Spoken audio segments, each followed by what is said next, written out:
Hey, and welcome to this video. It's going to be a little different today. We're not actually going to be touching Maya. This video is actually going to be about an app called display.land, which I found by chance whilst prepping for another tutorial. You can find download links from the website when you go to display.land. So once you've got the app downloaded, just go ahead and create an account.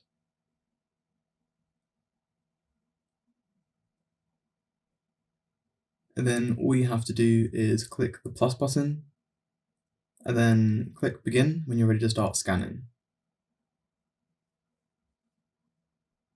Basically, all you need to do is just walk around the room and let the app capture what it needs. You get a nice visual representation of the areas you've captured with the little dots.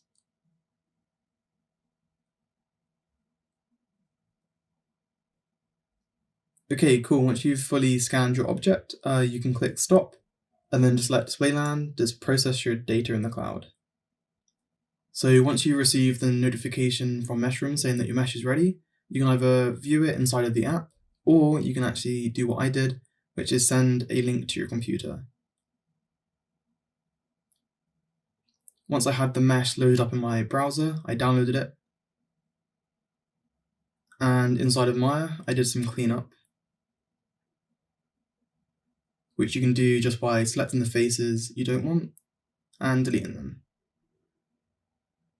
If you have like a super dense mesh, you might want to do this inside of ZBrush or Houdini, because those software are much better at handling high poly counts.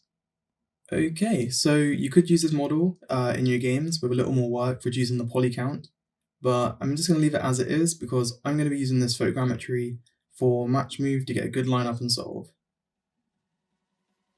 Tutorial coming soon for that.